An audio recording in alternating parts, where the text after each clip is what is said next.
Joining me today is Ray Buckley, who's the chairman of the New Hampshire Democratic Party. And Ray, we were talking about in the last segment sort of nationally and the biennium elections. And in New Hampshire, we're going to see that as well. We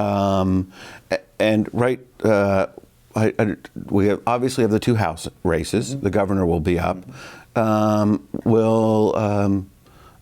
Is there a senatorial race this year, or are we the off year? This is an off year, so the top of the ticket will be the governor, the two congressional races, and the legislature, and the county offices, of course. The ballot will look much more similar to 2006 than recent years.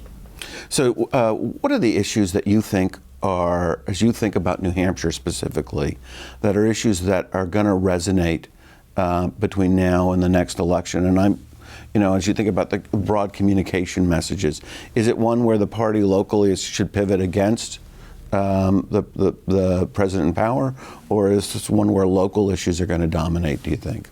Well, I think that we have the phenomenal opportunity of having such great U.S. senators and Maggie Hassan and Jeanne Shaheen, and then our two members of Congress. So when it comes to federal issues, they are very articulate. They're fearless champions for consumers and for the people of New Hampshire.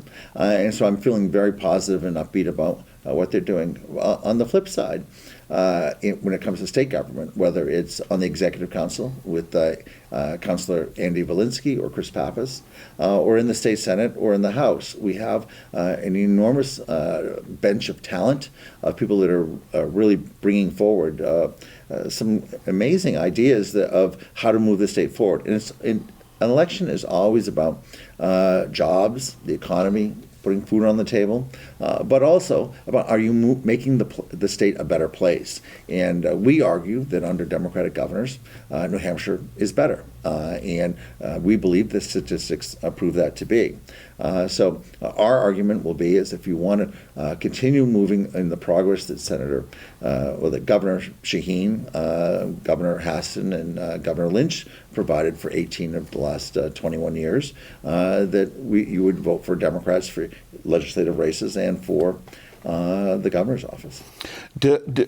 How do you look at, in the Republican Party, the wings or factions? You've got the Freedom Caucus. How does that play in to your thought process? Well, it is, on one hand, you just don't want to take a stand back and not really chuckle too much, because it could be you the next day.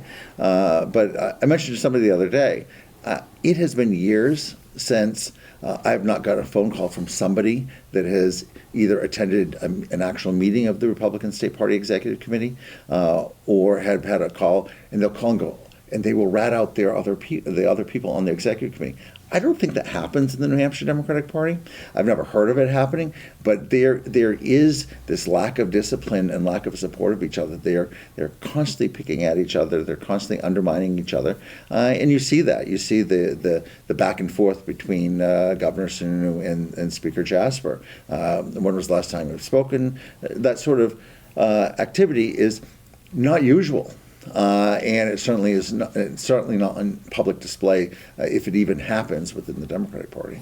So, will the candidates in the Democratic Party? I mean, is there a single voice that we would hear on the core messages, or is it just going to be a local town?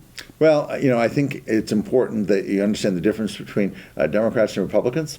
Democrats at the state level. I see that's a big bit of your job. The Republicans are much more disciplined about repeating the same exact message and allowing for a few individuals to be these spokespersons. Where Democrats, we are such a big tent party, and we encourage free thought, and so a lot of people believe they have the right message, even if nobody else believes that. So getting one core message with a small group of individuals that are the spokespersons for the party, that really doesn't happen on the national level or on the state level for the Democrats. So how does the party help local people then sort of move forward in the elections? When it comes to candidates, we do a solid recruitment program, and we also train. We assist in hiring staff support and campaign support for them, and we develop issue research to provide for them. And then one of the things that's amazing is that today, my conversation with somebody that we're recruiting for office compared to 20 years ago is completely different. 20 years ago, people would come to the state party and say, good luck. Now we have an extensive voter file, which is more than just the data of what the voter's name is. It's all sorts of demographic information on that individual voter, donor history, if they've put a sign up in front of their house, if they volunteered, if they have a fishing license or hunting license, or any other sort of demographic, if they are joined, the African Americans caucus or the Latino caucus, LGBT, or any of the other sorts. That's all right on our voter file that we can provide these candidates so they know exactly who to talk to, who has a history of voting in every single election, whether it's a special election with a municipal election along with a state primary, or who only shows up once every 4 years for just the state general election in a national race. So giving that sort of data, that information, has made our campaigns light years ahead of what we were able to do just a few years ago. Okay, so we're out of time. When we return, we're going to continue our conversation. We're going to focus on data and technology. So please stay with us.